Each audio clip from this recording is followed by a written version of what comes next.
Yo, it is a beautiful day. What it do, my dude? Man, chilling, man.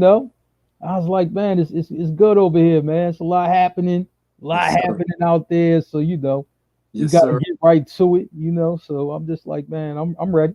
Yes, sir. Yes, sir. How's everything going in Philly today, man? Like, how was the weekend? Was it warm weather to get a chance to get the top down? Nah, I'm trying to tell you, like the warm weather just faded away.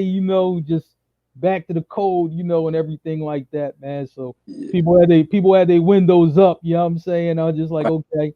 I was like, man, the only time you seen a little bit of stunting was at the car wash, but it was just like, yo, I'm keeping it clean right now, but I'm gonna park this joint, and then maybe we'll get some more, some better weather, at the end of the week. So people Indeed. were washing and then parking up. Indeed, man. That pollen started to drop down here in South Cac, man. So that tells you spring is around the corner, man. When pollen start to drop, I start swelling up. No money. You know what I mean? So it's getting close to that time for spring, man. Right, The right. hours have changed. So now we leap forward. So we get more Yeah, daylight, you know. yeah, yeah, yeah. Definitely. Def- Yo, thank you all for tuning in tonight. My homeboy Marc is out here, of course, Shawn. And we're going to give you guys the vibes tonight. We got some trending topics. We're going to get into all of that stuff that's popping off for the past couple of days now. Shout out to YouTube. Shout out to everybody. Shout out to Facebook Live. Shout out to Blackjack TV, Zingo TV, channel 199. And thank you all to our listeners and viewers out there tonight. So, Marc, with that said, yeah. we're going to kick it off, man. We're going to get straight to it, man. We're going to get into the Grammys, the Grammys. So Got last you. night, the Grammys hit the waves, Yeah, man. I don't know if you had a chance to watch it. I yeah, watched it for the highlights. So I'm going to kick it to you, man. What are your thoughts on the Grammys, man? man. Well, you know what? Let me, for all the people took on Grammys last night, all the nominations and everything. It was some good music in there. So salute to everybody who was involved. Here's where you got to give the props and you got to give the respect and you got to give the flowers right now to Beyonce. 28 Grammys, more than any other performer in the history of the Grammys. I'm just like, man, salute to her. But yeah, her daughter, you know what I mean? For the daughter, Blue Ivy, you know what I mean, got a Grammy for the writing credit. So I'm just like, man, it's crazy.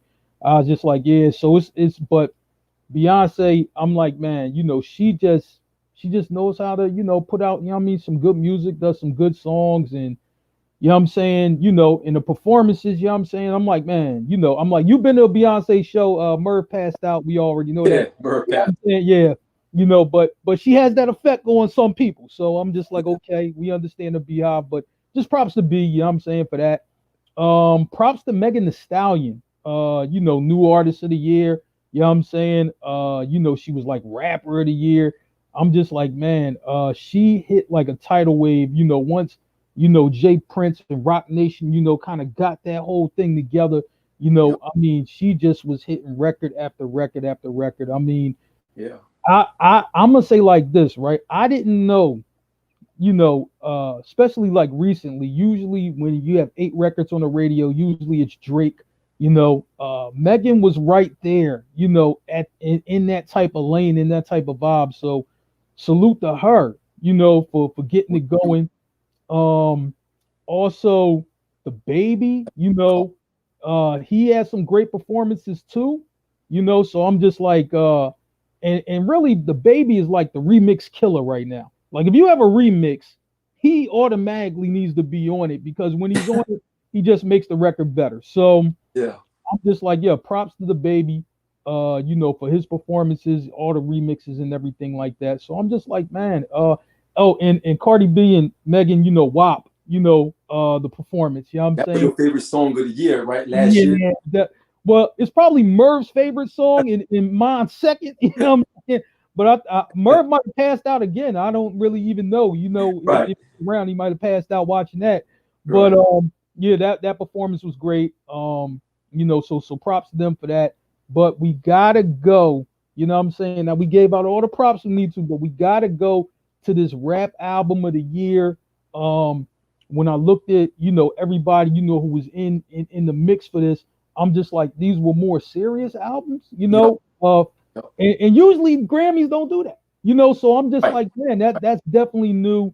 Nas, took it home, with King's Disease. And one thing I would say, what I think, and I'm gonna make this correlation real quick. The Queen. Grammys, I think did like the Oscars. Denzel Washington was supposed to get an Oscar long before he did Training Day. Right. You know what I'm saying? Nas was supposed to get a Grammy long before King's Disease, right?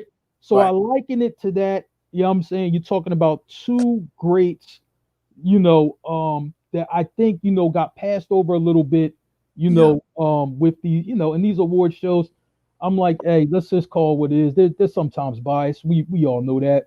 Yeah. But I'm glad that Nas, was able to get recognized for this album. I thought it was an album that, you really had to kind of get into and listen to. It wasn't one of them things that you turned on and you're like, it wasn't that. You had to really kind of just let it play. This album was more like a cigar to me. You had to let it, Right. Give it a long smoke, a long pull. And that's, I thought it was a good album. I like how he came together with the youngins, you know what I'm saying? You talking Right. Hit Boy, Fabio, Foreign, and guys like that, man. So Yeah. I always like, when the OGs are able to reach back to the youngins, you know what I'm saying? So salute Nas for that. Salute him on the album. Salute him on his success, man. Much love to you, Nas, from the whole guys clan. Definitely. Absolutely. Man, when I saw this came through the wire, I was like, yo, Queens get the money. That's the first thing that came to my mind. I messaged my Wiz like, yo, we did it. We made it. We got it. We're bringing the Grammy to Queensbridge. So that's how I felt, man, because the Grammy, let's be honest, the Grammy is not for us. You mentioned Denzel, long overdue getting an Oscar, and he had to play a bad guy to get an Oscar. Yeah. And let's be honest, as good as Training Day is, as legendary in the hood as Training Day is, it's not one of his best work. No, it's not. Way better work than that. I mean, the Malcolm X role, he was phenomenal in that role. Absolutely. There's so many others. Denzel is an accomplished actor, one of the best of our time, the best of any time. And he finally won that Oscar for Training Day, which was a good movie, but it was, it was a different light of Denzel. I think that's the first time we honestly saw him play the bad guy, the antagonist throughout the entire movie. So that was the first. It showed range, right? So I get it. King's Disease, in my opinion, was the album where I felt when they first said that he got nominated for a Grammy.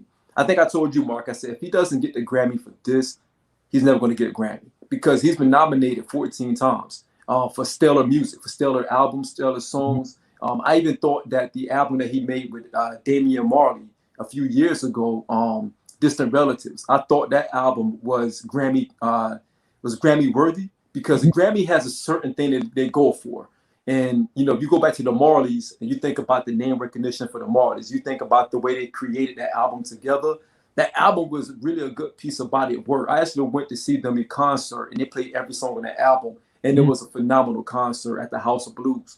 And I thought that album was Grammy worthy. And there's so many other songs and things that he's got nominated for that were Grammy worthy, but he never got it. Because again, the Grammys are not for us. If you think about it, Taylor Swift get nominated and win Grammys for just random stuff, right? Like she won a Grammy last night. I didn't even know she had an album that was submitted. You know what I mean? Yeah. And kind of going back to you said earlier about Beyonce. I don't want the Beehive to jump all over this or whatever. I know Stacks, he's one of the executives of the Beehive. I think he actually the one who screens their emails and screens the mails that come through. So I don't want Stacks to get it. But Beyonce winning 28 Grammys, it says a lot about the Grammys. It says a lot about what they look for and how they put us in the category. And how if an artist of her magnitude, if she supports the Grammy is going to support her. And the reason why I say that is because you think about this. You think about the fact that Blue Ivy got a Grammy. Come on, Mark. That's come on, man. Like Snoop don't even have a Grammy, but Blue Ivy has a Grammy. You know what I mean? So I say that to say this: the Grammy, it's not for us. You have to wet the pockets a little bit to get a Grammy nod. Kanye threw it out there before. That's why Jay and Kanye had part of that falling out. Remember when Jay said, he threw it out there. He said, look, the Grammys. He did put it out there. Right, he threw it out there. He said, yo, look, do you think B and J getting these Grammys just because they are great? They're great, but think about how they're getting these Grammys. You know, how the record label push, the record label gets behind them and they submit. So people don't realize the process of the Grammys, your record label has to submit that album for the Grammys. The Grammys don't just go and pluck out your album, right? Your record label and the execs and whoever in charge, they select that. They take your album, say, here, Grammy, nominate this album because we feel that it is noteworthy of a nomination.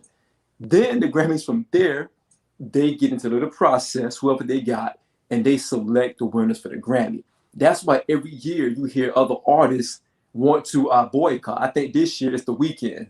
He wants to boycott the Grammys. Puffy even said something yesterday or this morning about the Grammys because he was saying how the Grammys is not for us. You know, they released the winners of the of our categories before the Grammys even began. You know, 2 years in 2 hours in advance, we knew that Nas got Album of the Year. We knew that Megan Thee Stallion won her Grammy as well. We even knew Tiffany Haddish won a Grammy. You know what I mean? Before the Grammy aired. But then when you get someone like a Beyonce caliber and you get someone like a Taylor Swift, they get a chance to get their roses on stage in front of everybody, as opposed to getting a Grammy selection off camera or getting a Grammy nod off camera. So again, you know, congrats to Nas for winning Best Hip Hop Album of the Year. Long overdue. Queens get the money. The GOAT rapper of all rappers. You know what I mean? Your favorite rapper's favorite rapper. I'm glad that he finally got it. I don't think this solidified his legend. He is a legacy act. You know, Nas a legacy act, Jay a legacy act. When you get a chance to see, and I know I talk trash about Jay all the time, just to mess with stacks, but when you get an artist of that magnitude, these legacy acts, and they still in the game, being nominated for Grammys in a hip hop category, that's special. That is special because everyone who came through in Nas in 92, 91, 92, you don't really hear from over 95% of those guys, maybe 98% of those guys. Right. They don't even exist. They don't even drop albums anymore. So to go from Illmatic to King's Disease and win a Grammy in 2021 amongst all of these newer artists like the Baby, Lil Baby, the Drakes of the world, you know, Megan Thee Stallion, Cardi B, when you were at that level like Nas and being able, and he was never for the Grammys. He never made music for the Grammys. He never made music for popular radio, pop radio. He's not a pop artist. Jay is more of a pop artist. He made music popular. He made popular music. He makes it for the radio. He makes it for streams. Nas never did that. He did everything on his own accord, and he finally got a Grammy to chase him down. So again, salute the Queens, salute the Queensbridge, salute the Nas. Long overdue, man. Long overdue. Definitely. Fact stacks, they're not around anymore. A lot of these artists that we see, they're not around anymore. So, you know, again, Snoop doesn't even have a Grammy. I don't think Pac has a Grammy. I don't think Big has a Grammy. You know, so you put that in perspective and you look at the body of work of these legends, and it makes you think, okay, Grammys, what are you guys really doing? You pick who you want to pick, who's ever on a certain wave that year, then you go with it. Jay Electronica should never have been in that category. The testimony was not good at all, but Jay's name was attached to it. So the record label submitted it on behalf of Jay, hoping that Jay and Jay Electronica can actually edge it out. So again, salute, forget the Grammys, get your stuff right, but salute Nas for getting the Grammy. There you go. Indeed. So, man, we also got another bombshell this morning. The legend, Drew Brees, man. Drew Brees finally got them papers, man. His retirement papers. What are your thoughts, man? First ballot? Yeah, absolutely. I mean, first ballot Hall of Fame, no question. I mean, the guy threw for 80,000 yards, over 7,000 completions, you know, championship. He has some records. I'm like, man, I understand people, you know, what I was seeing, you know, like where is he ranked, you know, amongst, you know, all time or whatever. And I'm going to say like this, to me, I think, you know, he's a little bit underrated, you know, when it comes to that all-time discussion. I know he's not number one or anything like that, but I think, you know, they mentioned some guys and it's just like, oh yeah, well, you know, I'm like, Aaron Rodgers only won one title. You know what I'm saying? I just like, you know, I'm like, a lot of people really really, have this guy like is like the GOAT, and I'm just like, well, he won one. Like, he's been around for a while. He's Yep. won one. I'm not saying that he's not good, but I'm just saying, you can't convince me that Aaron Rodgers is that much greater than Drew Brees. Like, I just won't believe it. Not going to believe it, man. But I'm gonna say like this great career. He really made his name in New Orleans. And a lot of people kind of gave up on Drew Brees early in his whole career, from high school to college. I mean, to the pros. So. Yeah. I'm just like, man, listen, salute Drew Brees. He's done a lot of great things, for the city.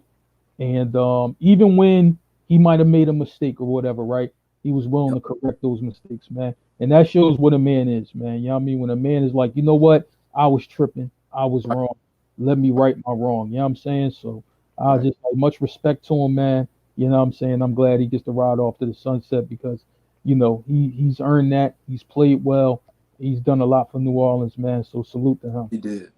Man, against all odds, man, Drew Brees is a story within itself. You know what I mean? You think about from San Diego to New Orleans, the year they won the Super Bowl was a year that New Orleans needed something to be positive because of Hurricane Katrina. Mm-hmm. And I met Brees when I was living down there. I had a meeting, and he was at the meeting with us and everything. And we were just talking, man. The guy's Brees, he's a really good, humble dude, man. Like, he would just, we shooting pool, talking in the meeting and everything. It was just really relaxed. And one of the things he said, man, because one of the guys who was with us, he was a huge Brett Favre fan because it was, Mississippi right there next door to New Orleans.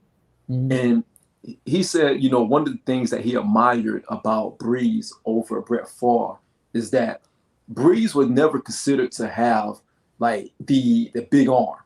He was someone who developed a big arm, right? Mm-hmm. And Brees was saying, he said he practiced throwing darts. Like, he practiced like throwing darts on the field just to build up his arm strength. Because you got to think about it, he's undersized. He was one of the first undersized QBs that really didn't get absolutely sacks. That's what I'm going to right now. He was one of the undersized QBs that were able to defeat all the odds. And this is after a major injury in San Diego. They thought that his career was over. You know what I mean? They thought his career was done. And he was able to come out there, give New Orleans a title. That within itself, during that time when they needed something, he gave them something. And it was huge. And he done so much in the New Orleans community, in the Louisiana, in that the bottom community, is something that cannot go without saying. I do think he's the first ballot just based off stats alone. The fact that he has a Super Bowl makes it official. But he has crazy stats. I honestly think that if Peyton, and I might be wrong about this, but I think if Peyton Manning would have only got one Super Bowl, I think I probably would have put Drew Brees a little bit ahead of Peyton Manning. Total body of work, honestly. Because Peyton Manning first, like, 3 or 4 years, he was okay. But his name was the thing that got him through. Drew Brees actually had to work hard for it. Peyton Manning's name was bigger than Peyton Manning's body of work his first 3 to 4 years, if that makes sense. Okay. Go back and look at Peyton Manning's. What's up, Winky? If you go back and look at Peyton Manning's stats and compare it to Drew Brees' stats, first 4 or 5 years, and I'll tell you, I might be on that island by myself, but Peyton Manning's name, the Manning name was bigger than Peyton Manning's gameplay the first few years. I'm just saying. Yeah. Okay. Absolutely, man. Absolutely. The Dolphins was right there. They didn't trust his shoulder. They didn't trust it. I mean, he defeated all the odds. He had a really bad injury. So, do you think he's first ballot, Mark? Do you think that Drew Brees, do you think that he deserves first ballot? Yeah, absolutely. You know what I'm saying? I'm like, that's without question. Yeah, I'm like, man, as soon as they even coming up with the nominations, once his name is in there, just look, just put him in. You know what I'm saying?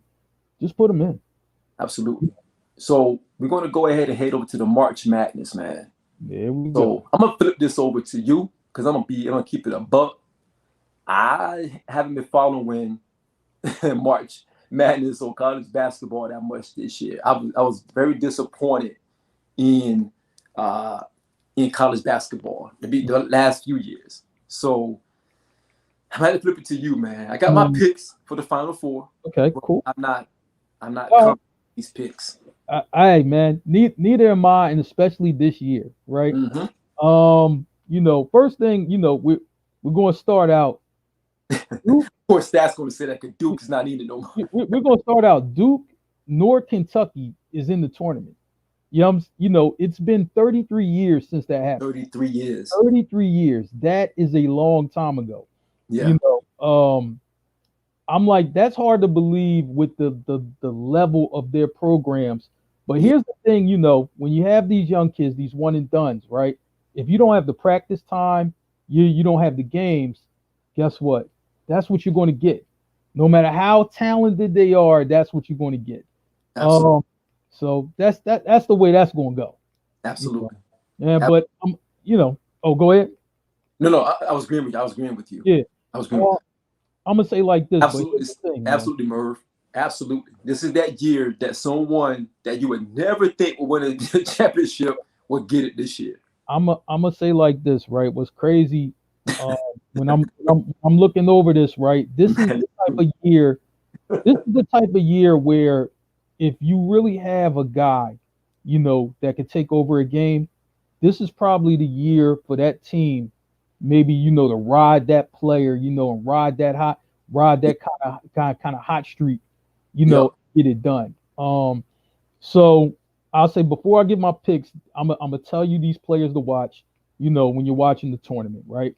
You got to look for Cade Cunningham of Oklahoma State. Right now he's the projected number 1 pick in the NBA draft, right? Yep. So you got to watch out for him. That guy is really, really good. He could do everything, a 6'8" point guard. Yeah, Jalen Suggs, who plays for Gonzaga. You know what I'm saying? A 6'4" point guard, real fast, quick, crafty. I'm just like, so you got to watch out for him. Evan 7-foot forward from USC. You got to watch out for him. Garza, the senior, the center from Iowa. You know what I'm saying? He's good. And Ayo from Illinois, the shooting guard.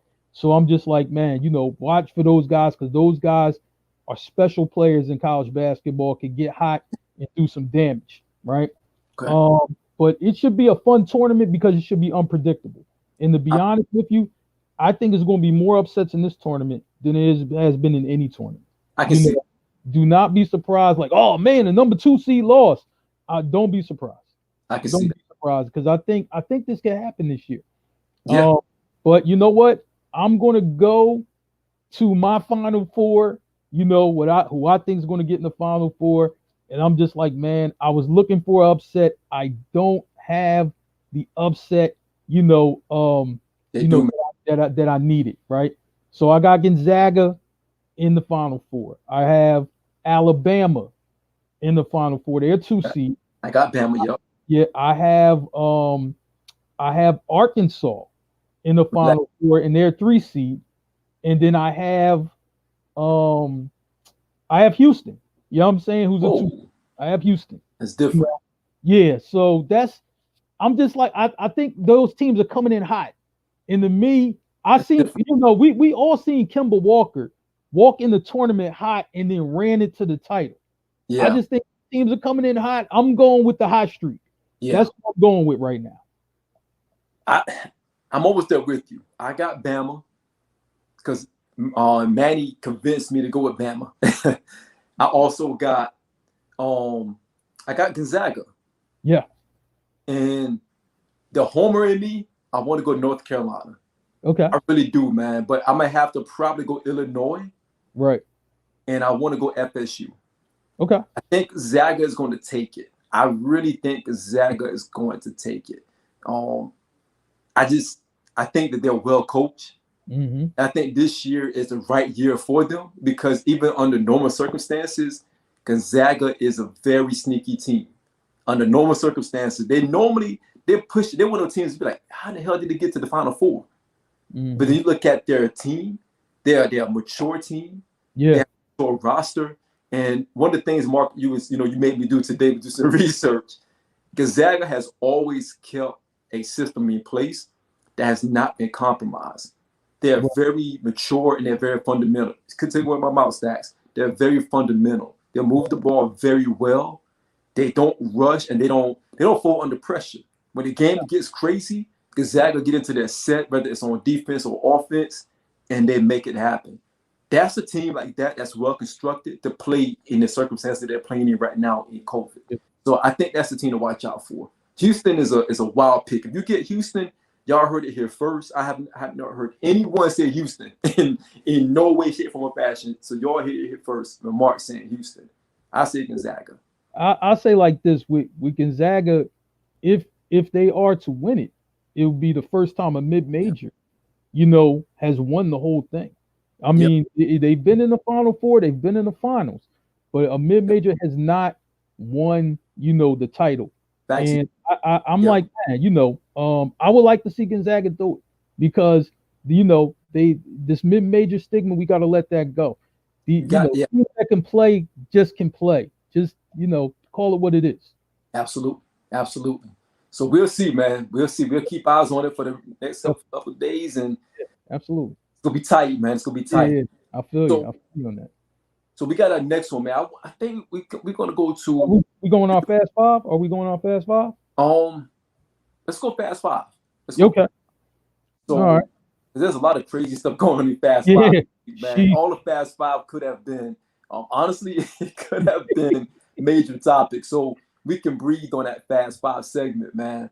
Right. The number one thing we want to talk about really was your boy, Embiid. Embiid's injury, man. Luckily, his injury was not something that was serious.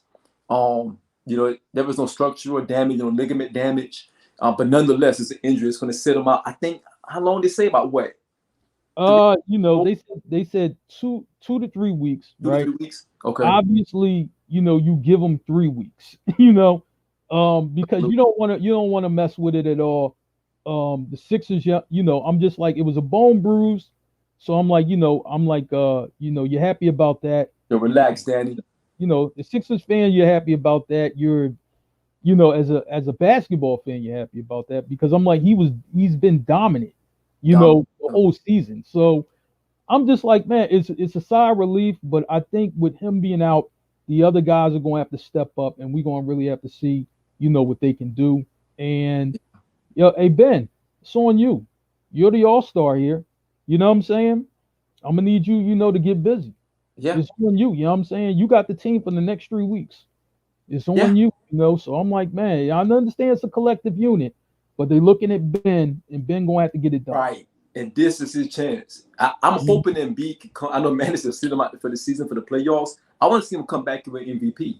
I want to see him come back and get back into real form and win the MVP because I don't think they're going to get out the second round. I think they're going to get bumped out the second round.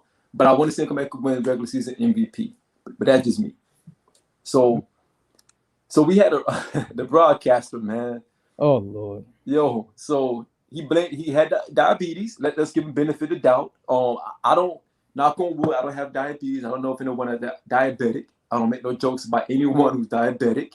But he had a diabetic coma for a little while and blurred out, a racist word. So he said, he said he has some issues and he's diabetic, and being diabetic made him use the N-word. So I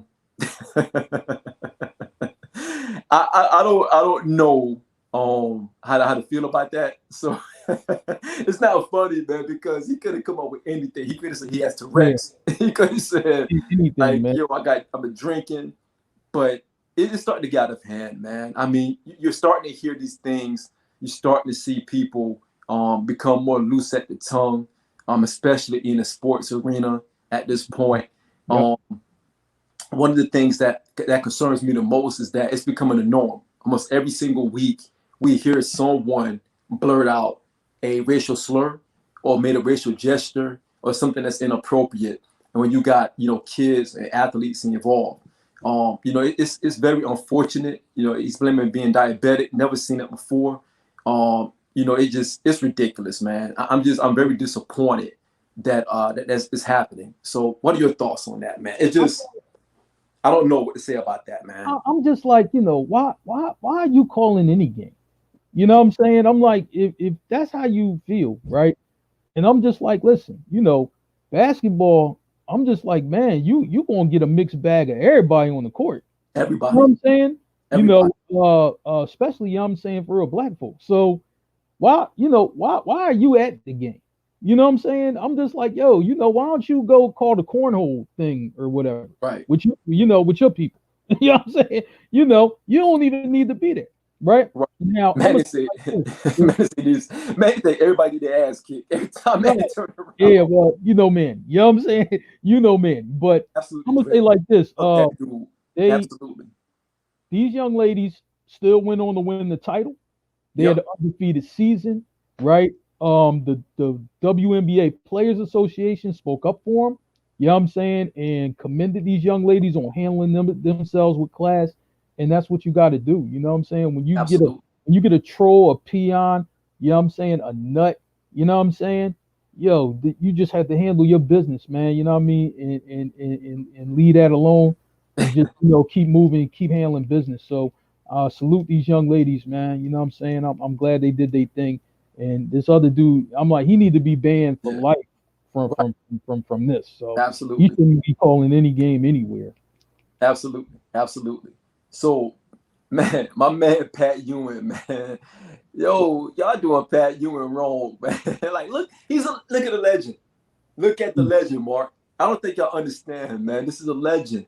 Yeah. How can you mix up a legend in Madison Square Garden? The guy who helped build Madison Square Garden. Although he don't have a title, but still, man, how can Yeah. you confuse the legend Pat Ewing? Come It's on, man.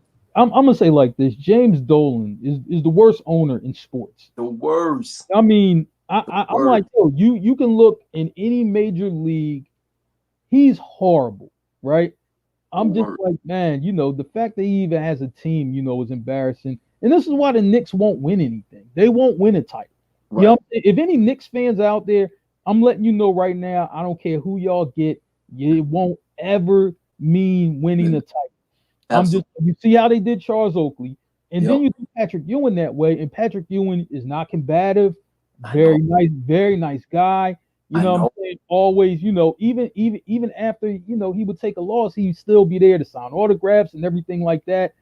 I'm just like, man, Patrick Ewing, everybody Facts. in New York should know who he is. You know what I'm saying? This is Right. just James Dolan Right. being a dick. You know what I'm saying?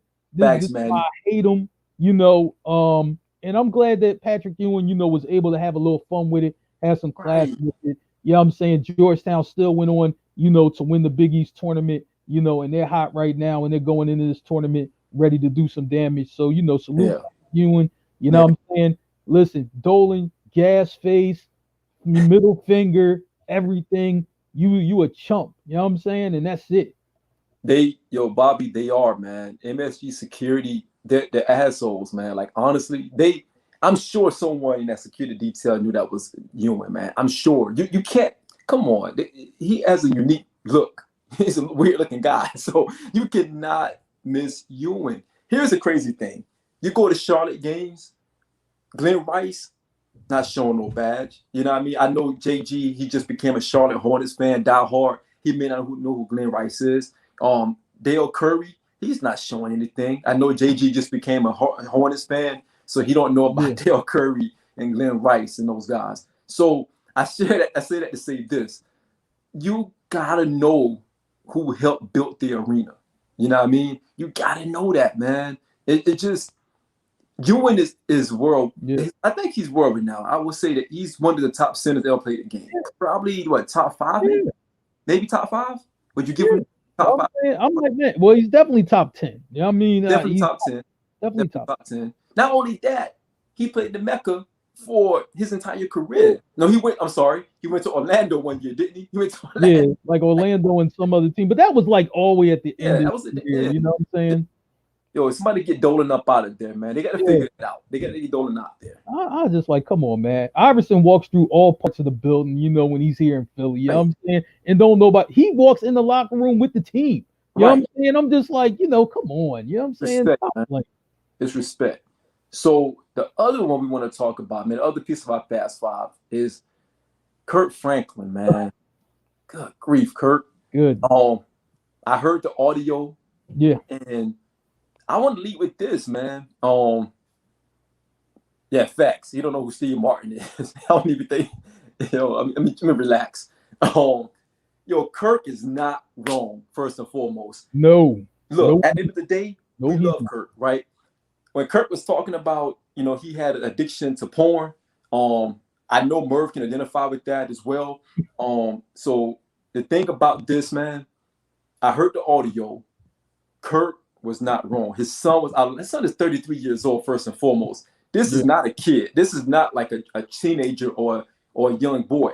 This is a grown man. This is a 33-year-old man who tried to play his father and record a video. And I mean, we tried to record the audio and everything about his father. And Kirk Franklin did what any black father would do, or any father would do who get to that point. You push him to that point. You're right, Stacey. He need his ass whooped. Like, the crazy thing about it, here's a part that I hate so much, man. People want to be in other people's business way too much. I don't target. They want to be in other people's business so much. Kirk's situation is a family situation. We don't know what's going on inside that household or outside that household. But the way he responded was how a concerned parent would respond. Because your 33-year-old son acting a fool, and he had to respond that way. Let's forget that Kirk Franklin is a well-renowned gospel musician, great writer, great composer, man of God. Let's understand that, right? But let's also understand he's a man of principle, and he's also a father, and he's also a man, period. So you push him to the edge, like his son did, out of passion. He's going to say those things. Now, I don't think he's wrong. I don't think he even had to do an apology. But because we're in this day and age, people, I guess, want to hear him apologize for something that he done that was personal, that was leaked out, regardless of what. And to Stack's point, hey, most men in the church, they curse.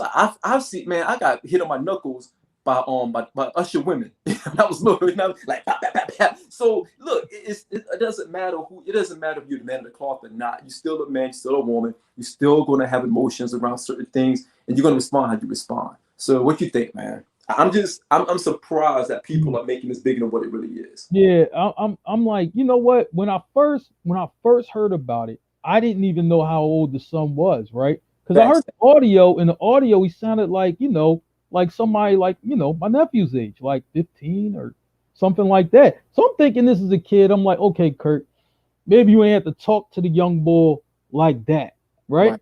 Because I mean, he was very soft spoken, and I dare you, dad, right? Like it was, I'm thinking this is a kid, you know what I'm saying? Then I find out, oh, he's 33. Wait a minute, hold up, wait a minute. You know what I'm saying? So let me get this straight, right?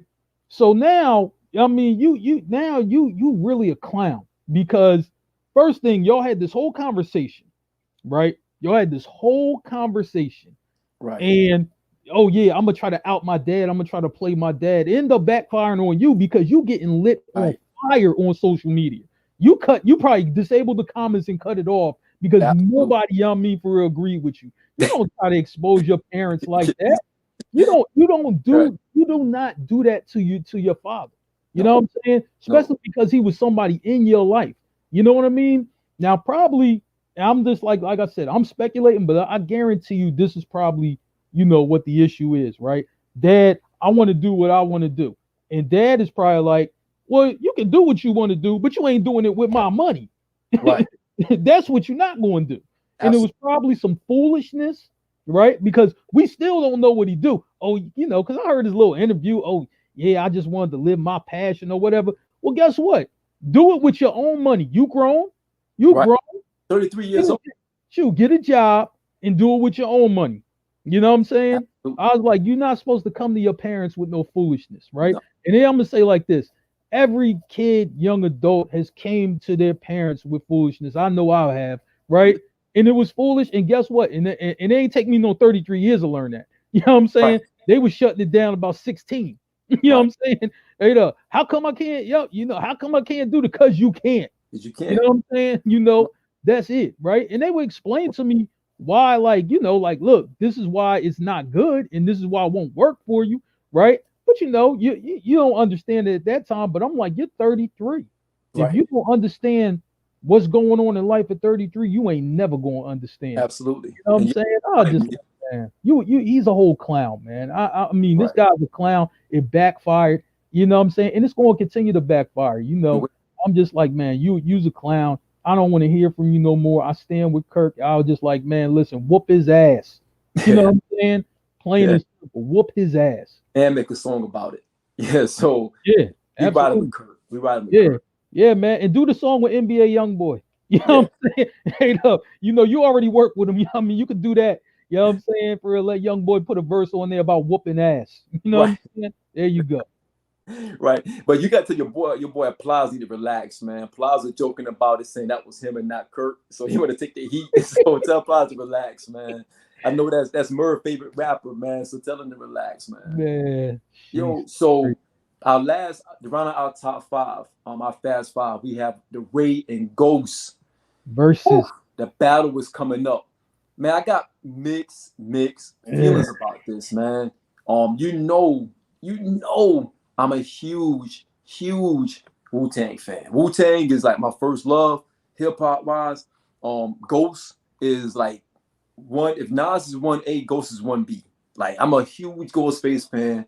Think that Ghostface was the most consistent out of the Wu-Tang Clan. Best albums, best lyrics, everything. So I'm struggling with this one because I don't want to see them battle because in all honesty, I know they're gonna do it a different way. I know they cannot go head to head, song for song, because Ghost is Smoke Ray. And I think I think Ray is a dope artist, but it's not competition, man. Let's be honest. Well, here's the whole thing, right? And I'm like, Ghost and Ray, Yeah. their best songs are with each other. With each other. Their No, best hold on, Mark. music. I don't No. Listen, what I'm saying, right?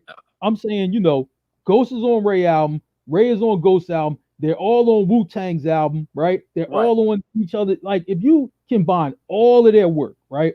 You know what I'm saying? Because they're all over each other's projects. You know what I'm saying? Not just right, each other's projects, but the whole clan, right? right. You know what I'm saying? So, I mean, when you're bringing all of that in there, I'm just like, man, to me, this is going to be more of a celebration of It music gotta be. and not a battle, because I'm like, listen, I'm like, yo, is it songs that are like that Raekwon is on and Ghostface is not on? Yes. Is it songs Yeah, that are like that Ghostface is on that Ray isn't on? yeah, Yes, right? yeah, But I'm just saying, when when it's them and they're with the clan, I think their best music is when they're somewhat together in the same hemisphere. yeah, So to yeah. me, it's going to be, I would say, celebration of work. It You gotta know, be. we're going to enjoy it. Yeah, Especially, if you love the Woo. You know what I'm yeah, saying? And I'm just like, man, for a long time, I'm like, man, Woo, is really, the only group that we had. Like, only, West Coast was dominating at that time. Man, I'm like, man, for Woo to come up, and put the East Coast on, and then, some of the other East artists started to follow that. I'm like, that was love, man. But it was the first time, in a long time, man, where, like the East really had to get back on their feet, and the Wu did that. And Ghost, man, he's so soulful, and so he's so I mean, man, like when he's talking, it's just like you're listening. You know what I'm right, saying? Like right. like when Great storyteller. he speaks with purpose, he tells Right. stories with purpose, and trust me, if you agitate him, you know what I'm saying? I'm like, you're gonna catch whatever's coming. You know what Yeah, I'm saying? absolutely. Yeah, I mean, shoot, Action Bronson changed up real quick. Real quick. You know what I mean? Real quick. You He know, got really humble. yeah. Really humble real And quick. I'm gonna tell you, man, and I'm gonna say one more thing. You know what I'm saying? Raekwon, you know what I'm saying? I was like, man, my favorite, you know what I mean, my favorite new, you know what I mean, my new car club, the BBS boys, they caught up with Raekwon, and one of them had the MPV out there on the BBSs with Raekwon Yo. out there. That was so Yo, much love. You know what I'm saying? I was like, I man, wonder you made me, if Dre still got the MVP. He had let me yo, chill, let me relax. it, But yo, the but it real made me think of Cream, and can it all be so simple, right. and it just made me think of all those records, man. So I mean, thanks for the nostalgia, fellas. I appreciate that. Man, I can't wait. Like I said before, man, if they play Verbal Intercourse and a Grammy winning rapper Nasir Bin Dara comes out there and rap on Verbal Intercourse, it's a wrap. It's a wrap. I'm done. Like I'm done for the night. We can call it quits. It is over. Yo, I matter of fact, Mark, we need to make a decision if we're gonna go live for that celebration. It is Saturday. It's next Saturday. No, I'm sorry, this upcoming Saturday, the 20th. I know we were talking behind the scenes on that. So for those of you out there watching, stay tuned. We may go live for that. We may do an impromptu show to celebrate with Ray and Ghost. We're trying to work out the logistics to see how that look, but how it makes sense. But more to come on that. Absolutely. Yeah, and I'm not picking a winner. I'll pick a winner for the NCAA tournament, but I ain't picking no winner for this. I'll pick a winner. I'm not picking any winner. I'm gonna go with Ghost. I'm gonna go with Ghost regardless. But I just want to see. I want to see it done the right way. They cannot mess this up. You cannot mess up. It's impossible to mess this up. You know what I'm saying? Hey, look, pick the right music. You know what I mean? And that's it. That's all. Fun. Right. You know, that's it. Right. I just want 40 bangers. That's it. 40 bangers. It's enough music between them two, you know, for 40 bangers. So I need 40 bangers straight through. Let the RZA show up. Show up, please. Please. RZA, please. You gotta DJ this. Yes. Bring out all of who got to come at some point. So yeah, it'd be nice to see all them guys. I'm like, come on, man. Hey, listen, Mev, just step away from filming Power for a sec and show up. I mean, you're in New York anyway. Yeah, you know he showed up for D'Angelo. He can show up for this. Exactly. So, yo, that was our Fast Five segment. We're going to get back into the last couple of topics we want to get off our chest. There was so much more that we want to get into, but we decided to go with the Master P situation because for me, honestly, man, it took me years to really appreciate Master P, man. And I think we got to give Master P his flowers, man. The guy is somebody that we need to understand how important he is to the culture and how important he is just to being an entrepreneur. Anytime you turn around, there's something different that he's doing that's positive. Whether that's, making noodles with his imprint on it, making shoes, trying to start a basketball league, etc. So now he's getting into the HBCU.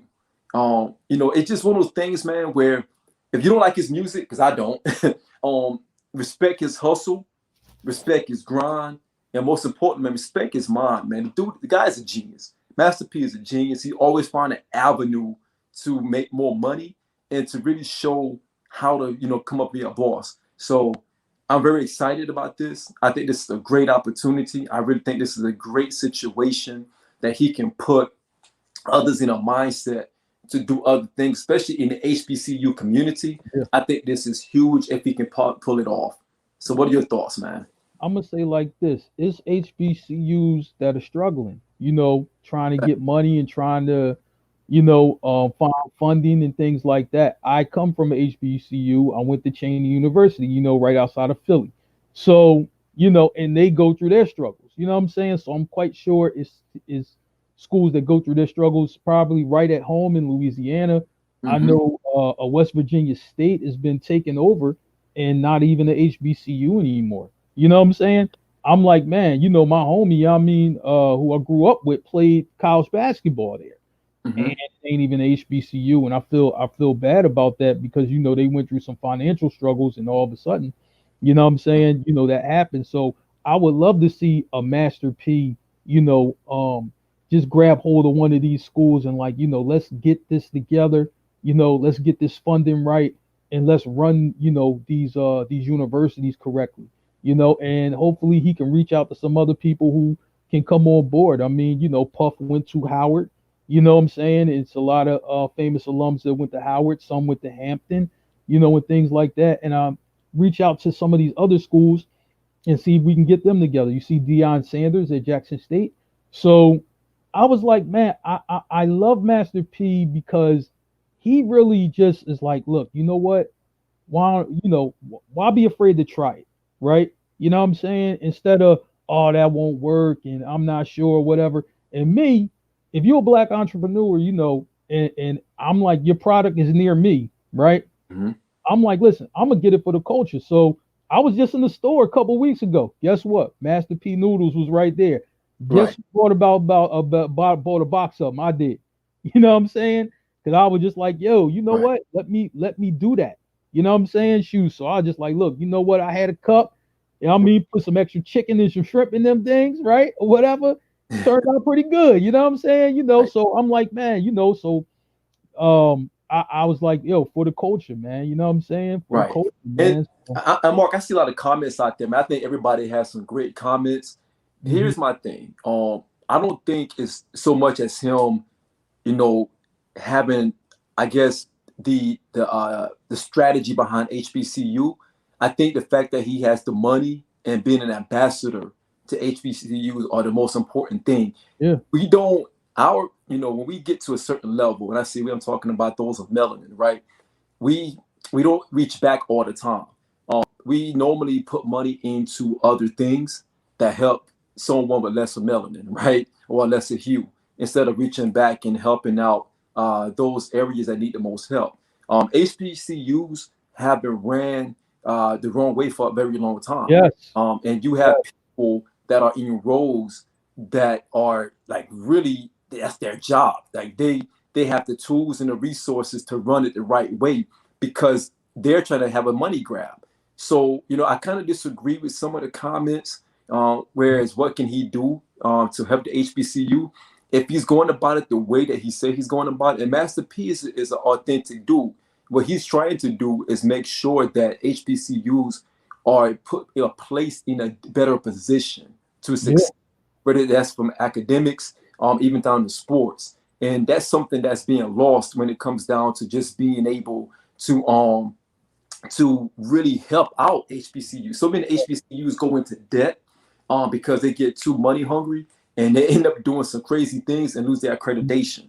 We see that a lot. We see a Yeah. lot of HBCUs lose their accreditation because that's one of the things that hurt that school and that hurt that student population more than anything else. But if you get the right team in place with the right type of mindset to be able to place that HBCU in a better situation, starting with academics first and allow it to trickle down, I Right. think it can open the doors for a lot of different things, a lot of different partnerships that can breed a better environment for HBCUs as well.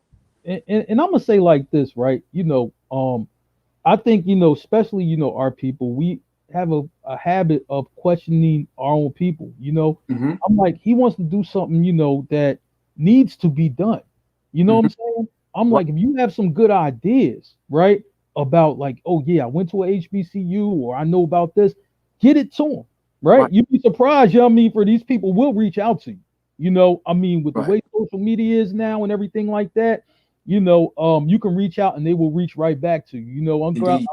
You just see it, with people, where our people they might have a certain plan or certain things they want to do. So I'm just like, man, to me, I look at it like this: if he's trying something and ain't nobody else trying it, right? Because I'm Mm-hmm. just like, well, who else besides my Master P, was trying to do this, right? And Right. if somebody was trying to do it, I'm Back like, did up. you reach out, try to help, or whatever? You know what I'm saying? So I'm like, if it's something you can do, Right. reach out, Right. reach out and try to do something. So You I, know, I look at what's going on, with my school, and I'm just like, listen, when people reach out to me, yo, Mark, hey, listen, we trying to do this or whatever, right? I'm just like, listen, hey, I'm on board. I went to this school. I'm on board. You know what I'm saying? So don't down Master P because I'm just like, look, you know what I'm saying? I'm like, yo, when Jeff Bezos and these guys, you know what I'm saying? right. Ain't nobody questioning them. I don't see it happen. You know what I'm saying? Don't question our own and don't have no questions for the other Right. man. No, that's not what we're not doing that in 2021. Facts. That's stopping right here, right now. We Right. stopping that shit. I want to go back real quick. Something that Kyle said. We don't always give us a fair shot. And I also want to give, what Melo said. I applaud the attempt. Here's the thing, man. We go back and you do the history, you do your knowledge. I know Stacks is still out there. I know Stacks probably know about some of this, but you go back to Black Wall Street, right, where we created a great situation because we supported each other. They Right. tore it down, right? and you know how they tore it down. You know what happened, with Black Wall Street, right? Everything that happened in Tulsa, because we created our own stuff. We created it and we funded it. We did it the right way. We managed it the right way. But unfortunately, you get that situation where that crab in the barrel syndrome that happens every now and then. You get that jealousy. And we were talking about this last night. In our chat, we were saying how, what is that confused hate, that confused admiration of hate, where someone says, yo, I'm trying to get like you, big dog. I'm trying to be like you, homie. You know what I mean? Like that fake backhanded hate. I think that's what happens a lot, not just with Master P, but other successful Black men and women who try to reach back and help out, where you got others in the background waiting for them to fail. Like, yo, why are they doing that? You know what I mean? Like, what are they really trying to do? Or I don't trust them. But we would much trust someone else from a lesser hue to come in and try to overtake something that we may have started. And I think that, with Master P, again, haven't seen his blueprint. I'm not in the boardroom with him and his team. We don't even know the scope of what he's really trying to do. We have an understanding of what he's trying to do based on what he's saying. But there's a lot of things that, we have to understand, that at least the brother is trying and has a thought process and has the revenue, which is made. You got to have money. You got to have money to make these things happen. And you got to be able to not only have that money, but have the people and the resources to be able to pull it off. And he has those things that he could potentially pull it off. Now, as we have to support it if it makes sense. And we also have to give the proper criticism to make sure it can make sense to everyone that's involved. So I would reserve my reservation on it based on the fact that I want to see what he can actually do. Because this could be a good thing. This could be something that could get others involved, the other billionaires and millionaires involved, to be able to help out across the board. Because he just being one person, he cannot fund every single HBCU and make it where he really want to make it. But he can start a trend that can get others involved to want to do good things for HBCU colleges as well. Yeah, absolutely. I say like this, man. Like I said, I'm like, yo, listen, if you don't know his plan, read up on it, right? If it's anything you can add, you know what I'm saying, just reach. He's on Twitter, he's on Instagram, you know what I'm saying? He has a LinkedIn and all that. He probably got all that. Reach out to him, you know what I'm saying? I just like, man, now when Bill Gates came to Philly and did the school future thing, right? Right. You know what I'm saying? Or tried to do it or whatever. Ain't nobody have not one word to say, I don't know what Bill Gates could do. You know what I'm saying? Ain't nobody questioning no Bill Gates. That's you know what I mean? For about building the school in Philly. I mean, what do Bill Gates know about Philly? Nothing. Right. What do he know about? What do he know? I'm like, man, you know what I mean? To be honest, I'm like, yo, this guy, even though he's wealthy, I'm just like, this guy was a college dropout who made his money with the computer stuff. You know what I'm saying? He don't know nothing about this city or nothing about this community. But guess what? Ain't nobody, question him coming in, to do anything. So don't question P. You know what I mean? If you don't got no question for somebody who don't look like us, don't question the people who do look like us. Be like, oh, you can't be quiet. You can't be quiet on the other man, and then got all the smoke for the brother man. You can't do it. It ain't gonna work that way. Bill Gates could have said the same thing. He'd be like, yo, I'm gonna invest in HBCU. We'd be like, yo, Bill Gates gonna invest in HBCU. Let's buy stocks in it. You know what I'm saying? But it just, I don't want to get off I want to, get on my pro-Black stuff. But I'm just saying, like, we got to support each other and give each other a chance, man. If it fail, it fail. You know what I mean? But don't sit back and hope that it fails. Let's hope and pray that it works out and that it can help one or two people, no matter who it is, that can help out in that regard. Because we champion others. We champion Bill Gates. We champion Bezos. We champion all of these guys, man. And we give them way more flowers and way more credit for doing something that we have other greats do very similar, but just on a different platform, on a different lane.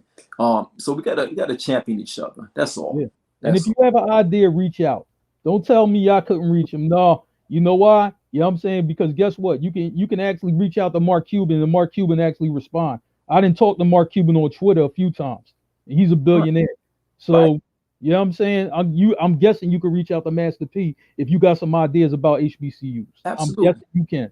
Absolutely. Yeah, Elon Musk as well. We love Elon Musk. We Yeah. love Elon Musk. Yeah, that Absolutely. bozo.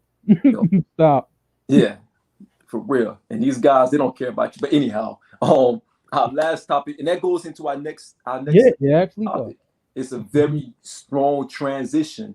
And I know this one had got a lot of I mean, I've seen a lot of different things, man, on this topic for about almost a week. And it was around whether or not Jay, Swizz, and Timbo, if they're sellouts, only because they ended up selling their brands, selling At, their platforms. well, Um, part of. part of it, You know what I'm part of saying? it, Part of it. part of Yeah. it. Yes. So, Mark, you and I talked about this months ago. Mm-hmm. If you recall, we had a conversation about Yes, title, we do. and we Mhm. both said that once Jay get title to where he wants it to go, he's going to start selling off. He's going to start selling it off because Yeah. when his catalog started switching from title and it was on Apple platform. Because remember, at one point, none of Jay's records were on Apple.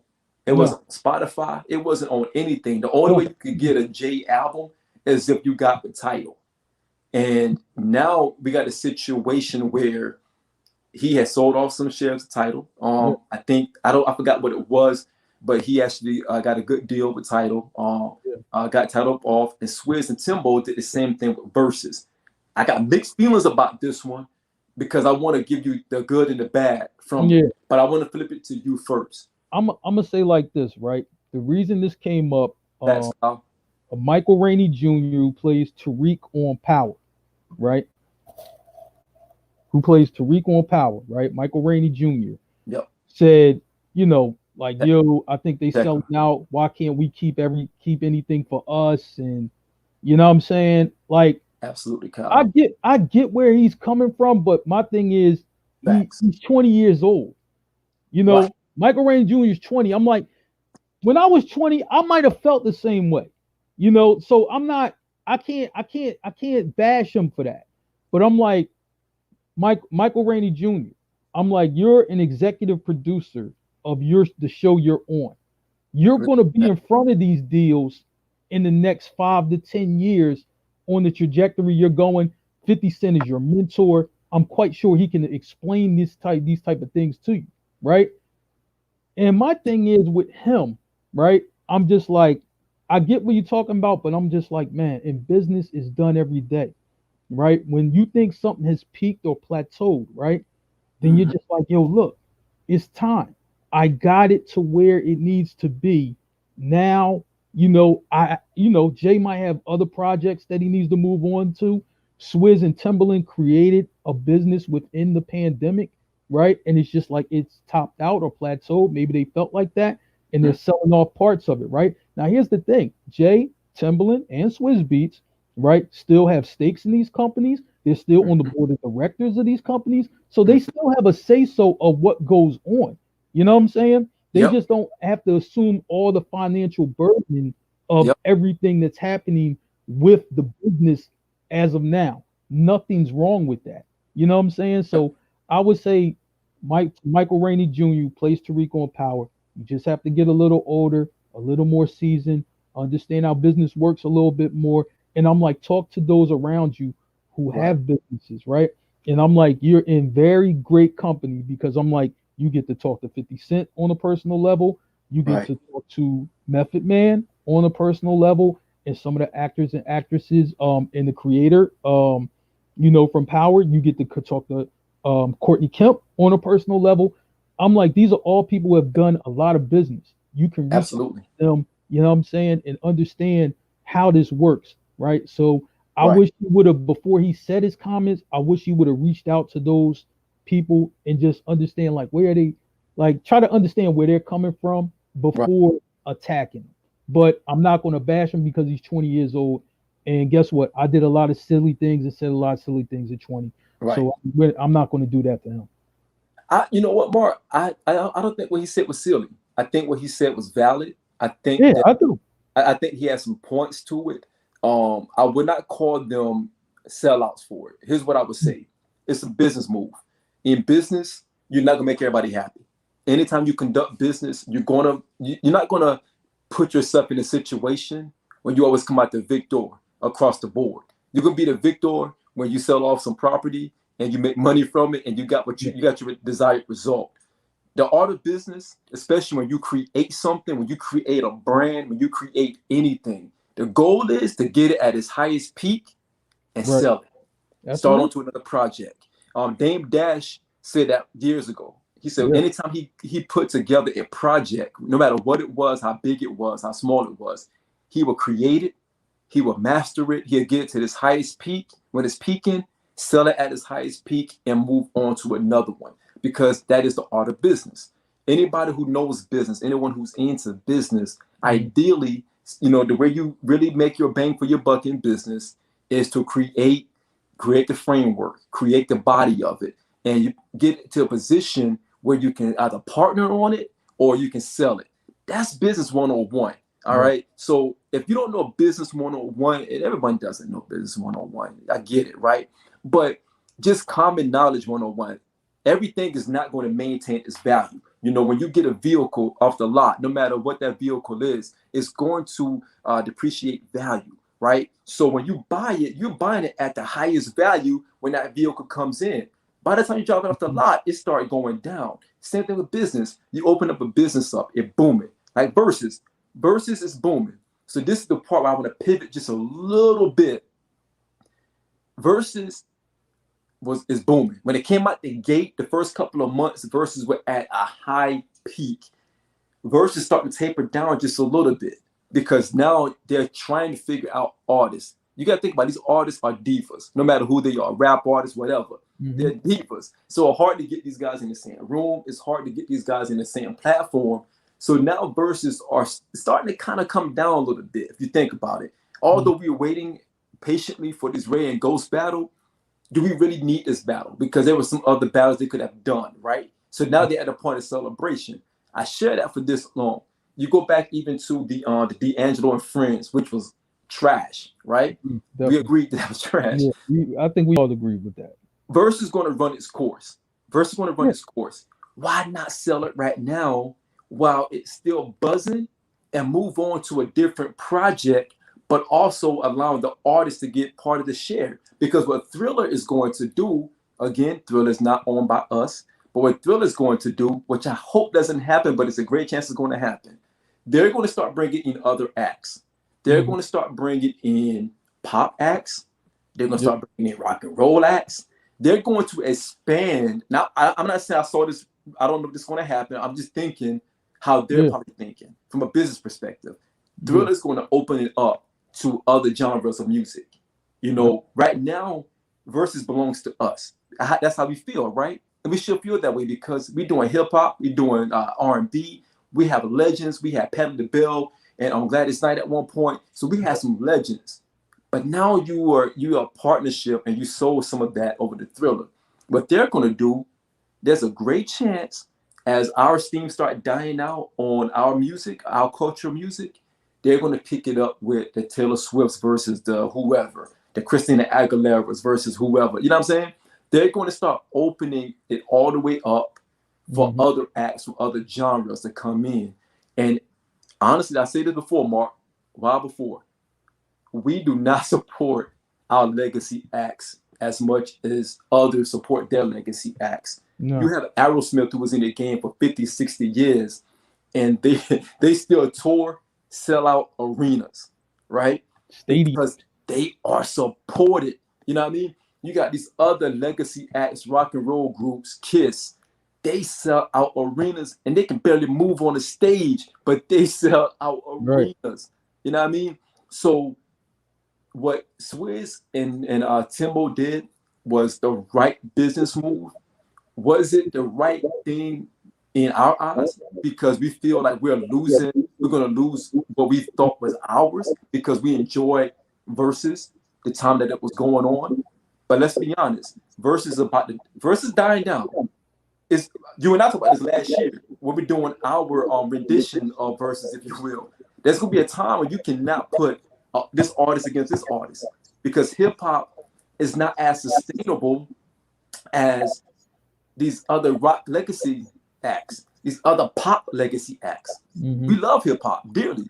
We love it, but it does not have the sustainability as his legacy rock acts or these other acts that Thriller may bring to the table to take Versus to a whole different area that Mm-hmm. Swizz and Timbo might not be able to take it. Now we're gonna be pissed about that because we're like, yo, they took another one of our properties and made it their own. Yeah. But in the short term, that was a clear business decision. But you know what? I'll say like this. We was able to do good business. You know what I mean? Brothers got paid. You know what I'm saying? All the artists who were on there got a share in the company too. So Yeah, I'm just like, man, it's good business at the end of the day, man. right. And that's nothing to, because I'm like, you look how the music business was back in the day. You know what I'm saying? The black artists would do their art, do their music, but Yeah, they wouldn't get paid. You know what I'm saying? And now that's different. You know what I'm saying? Where brothers is getting their money, man. So I'm just like, you should always, you know what I mean, support that and champion that. You know what I'm saying? Always, man. you should. And again, like to Becca's point, yeah, Becca, there's a great chance they will take Versus from us. Versus, with them selling it, you could see it coming down a pipeline when they started, having these other deals, when they started getting other platforms involved, and it started becoming a little bit bigger. It wasn't something that we thought was going to be belong to us anymore because you had others watching it. I don't, again, the core of me, the fan that I am of our culture when it comes to music, I don't like it. I really don't. The business side of the house, it's about a bag. They're letting you know right now this move was about the money. In the beginning, they shied away from it. They were saying, no, it's about the culture. It's not about money. It's about the culture, yada, yada, yada, yada. The artists get a chance to get their music streams and reintroduce the artists back to the people who forgot about them. Yeah. But let's be clear. By the time this thing started getting some steam and start growing some legs, they were like, yo, it's time to get that bag. It's a money bag out there for us.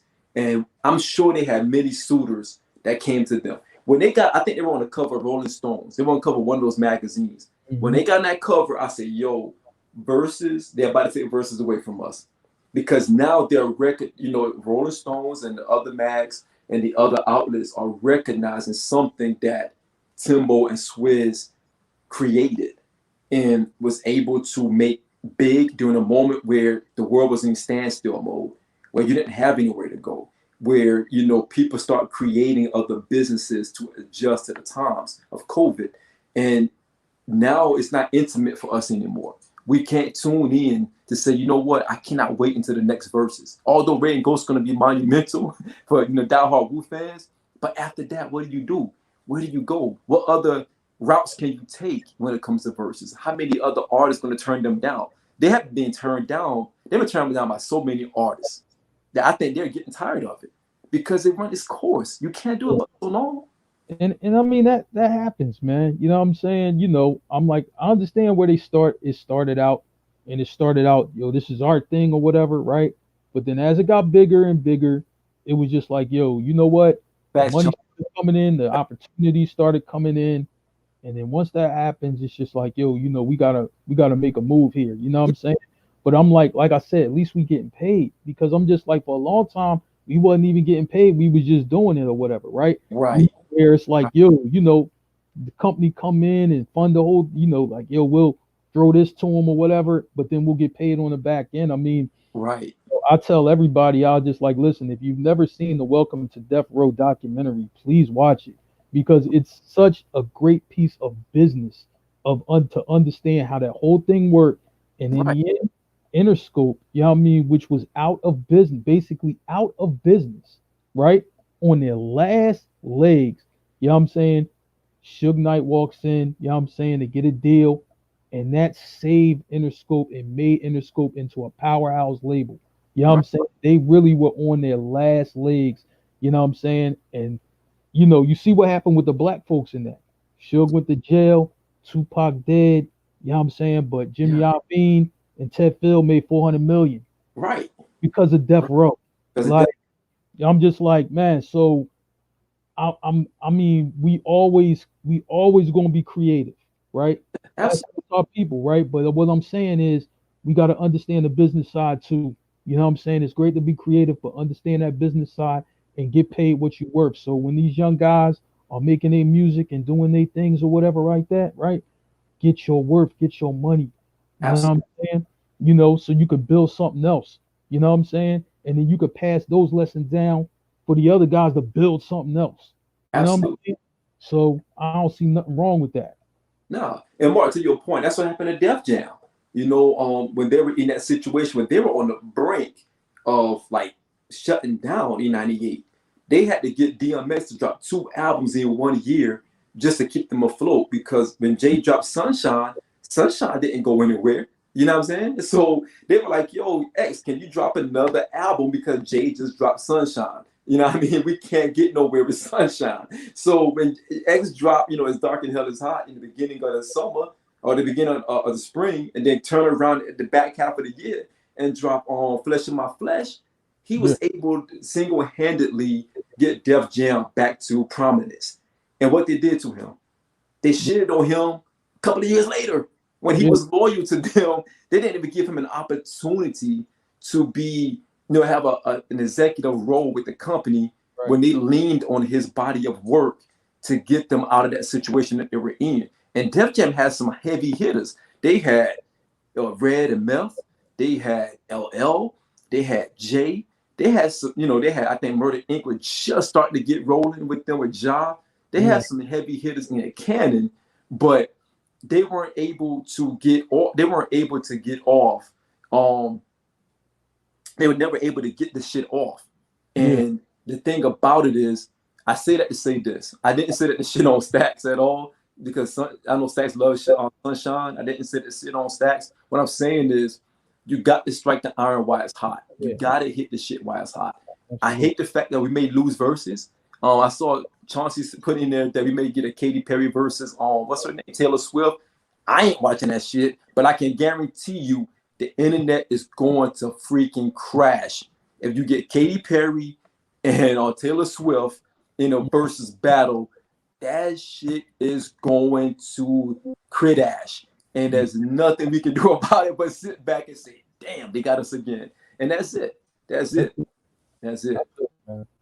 So man, damn, we still got people in the comments. We got some people watching. Yeah, that was, Yo, Stacks, you're right. That shit's gonna break the internet. And Kyle, the Ink did save Def Jam. After X did his thing in '98, because '99 that's when you had the whole Ja Rule wave. And then Jay did come out with Hard Knock Life, which got Def Jam going into the right direction. So there was a lot of different things, and that's when Beanie came over, and the Philly movement helped Jay with his lyrics and helped Jay with his songs, to put Jay in a whole different stratosphere as well. So you are correct. But yeah, as much as we would hate it, you get Britney Spears in that mug with Christina Aguilera, internet shut down. You can't yeah, even watch it. yeah. It's not going to get a chance to get in. Straight up. Straight up. I'm sorry, but that's what it is. That's what it is, man. That's what it is. Yeah, So, yo, great show tonight, man. Before we close it out, man, we do have one last thing, man. We got to pay homage, man, to a legend, man. Whew. Marvelous, man. The marvelous one. Marvelous. This one hit, man. This one kind of hit me because I love boxing, man. Yes, And we love the brother passed away at the tender age, man, of 66. it. Hmm. Rest in peace, Marvis Hagler, man. Like, what are your thoughts on that, man? Like, I know you love boxing as well, Mark. I'm So gonna say like this: Marvin Hagler, marvelous Marvin Hagler, was my dad's favorite fighter. Favorite, right? yep, And what's crazy is Marvin Hagler has ties to Philly. He's not from here, but he to build himself up to be the fighter he became. He had to fight a lot of these underrated Philly guys who never really got the respect. And Marvin always kind of gave props, you know what I'm saying, to really facts, Kyle. for Philly really, giving him, you know what I'm saying, the toughness he needed, you know what I'm saying, to go out there and Absolutely, punish these champions, you know. And I'm gonna tell you, Marvin Hagler was such a proud man. he was, He he really, was. you know what I'm saying, and my dad said the same thing. I remember my dad saying the same thing.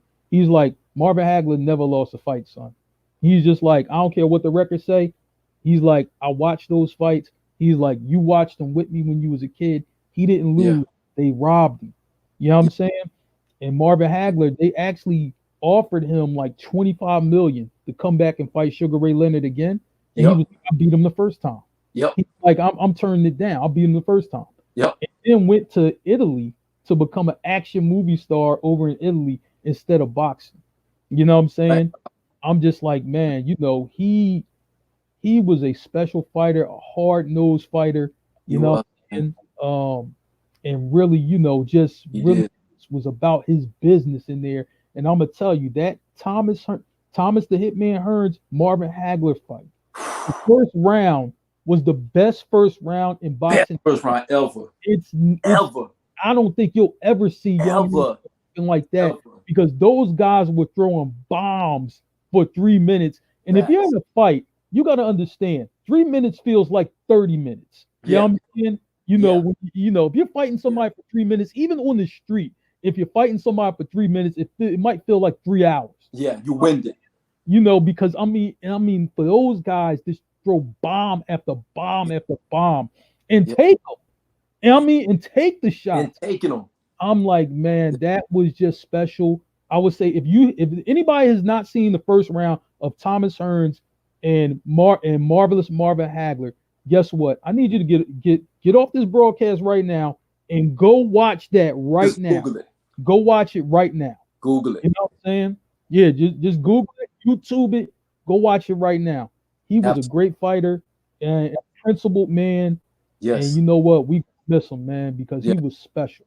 Very special, man. Mark, you hit a lot of things on the head, man. I don't think we gave Hagler his roses when he was here. No. And it's, you know, the boxing game is all about politics, right? We knew that he beat Sugar Ray Leonard. Sugar Ray Leonard, when he first came out, when he first came back, I remember that fight because he was marketable. To Kyle's point, he was highly marketable. That fight was designed to be a part two, like either as a trilogy or a series of fight, right?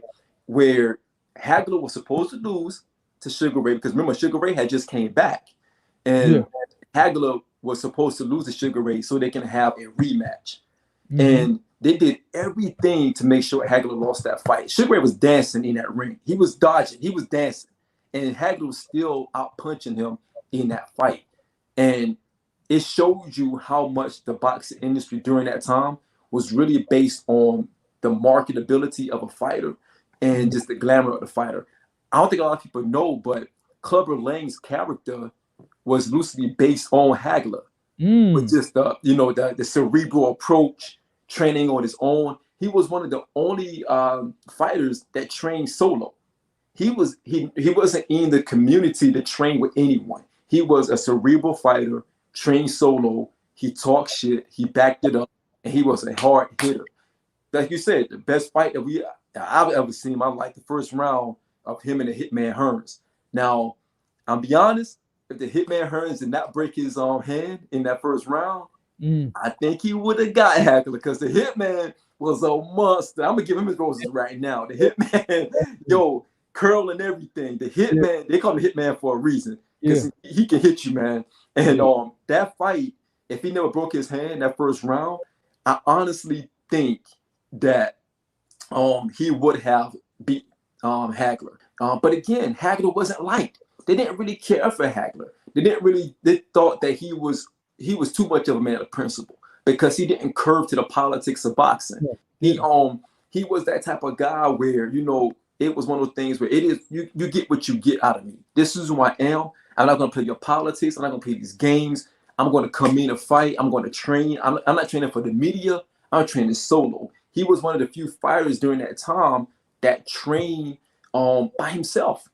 And that whole character you see in Clubber Lang, that was Hagler. That was Hagler. He's that one that would talk shit to you before the fight in his own bravado way. He would do his own thing. He was cerebral, he was tunnel vision, he was on your ass. And like Kyle said, he was a man's man. When you see somebody say, man, that's a man's man. Yeah. You don't have to say nothing else to that sentence. When you say that, that's a period. That's a couple of periods. And that's what he was. He was a man's man. Yeah. A true legend that I feel that never got his roses. We didn't champion him when we had the opportunity to do so because we love the look of Sugar Ray. We love the look of, some of those other fighters of that time that really did not capture the essence of what a fighter should be. And in my opinion, Hagler was a fighter's fighter. He was from a different cloth, and he was that guy that I think we should have done a better job of giving him his roles when he was living and championing him more than we should have. In my opinion, I agree. So, rest in peace to the legend. I hope his family can get through this very challenging and difficult time in their lives with his passing. And man, blessings to him, man. May his soul rest in peace. So, man, we had a good show tonight, man. Oh yeah, man. Tonight. We unpacked a lot of stuff, man. And hell, we got a lot more to unpack next week because we're going to talk about the versus battle. Man. And facts, Kyle, Sugar Ray was like an Ali during that time. He was built up to be like an Ali because of his look. Let's keep it real. He had the pretty boy light skin look. That was during the time where light skinned guys they were full effect. Light skinned guys were winning everything. You know what I mean? So he was there, and Marvelous was just like Joe Frazier. Black, bald headed, and animal. And I'm gonna tell you, I'm glad that you brought that up, Kyle, because Joe Frazier, was a mentor. Joe Frazier, was a mentor to Marvin Hagler. You know what I'm saying? That's how the Philly connection started. Facts. Yeah. Facts. Yeah. But man, good show tonight, man. We still got people watching. Shout out to Marc. Shout out to my man Marc. We talked about these topics last night and this morning, and we just started putting it together. Right. Shout out to the team, man. I want to give a shout out to the entire team. Shout out to Merv. Shout out to Stacks. Shout out to Becca. Shout out to Tina. Shout out to the team for just being in the background. Just giving us some feedback, giving ideas, helping the creation process of everything that we're doing. Just the collaboration across the board. We got so many things coming down the pipeline. I cannot wait. We got so much stuff coming. Tomorrow night, we're going to get back into Snowfall. I'm almost caught up, fellas, so I'm definitely going to be tuning in real soon. I'm kind of stuck on the whole thing with the Mel situation, with Mel being a crackhead. I'm starting to have some PTSD, you know what I mean, with the crack epidemic. So I'm almost there. And we also going to come back Wednesday night with a very unique topic. We're still trying to work out the framework and what that looks like, so we can make sure we connect with you all and have you all connect with us as well. And then we got some other stuff coming in the pipeline. So I'm glad you all rocking with us. I want to throw the invitation out there. If any of you want to hop on, I know Kyle has been a listener for the past several weeks. He has been in the chats like crazy, supporting the fellas.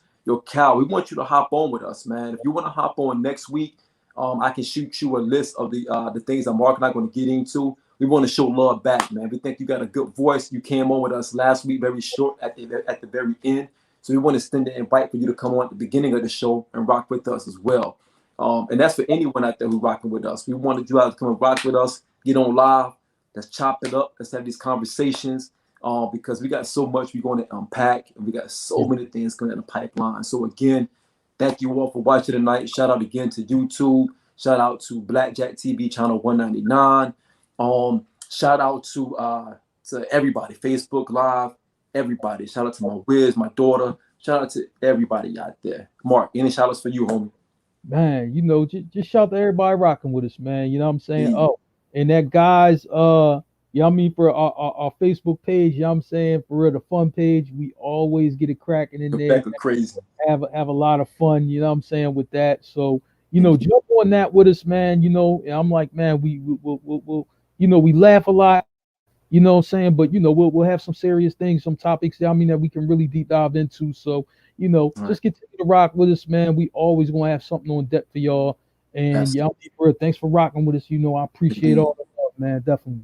Keep your eyes open for stuff coming in the pipeline. Keep checking our page. We got some stuff coming. Please keep your eyes open. It's coming. You hear it. It's coming. So thank you all again. Salute to you, Marc. Good show tonight. You went an hour and a half strong. And we still got people in there. Got people watching. So, yo, I'm sorry, guys. We got to go. Peace. Yeah, later.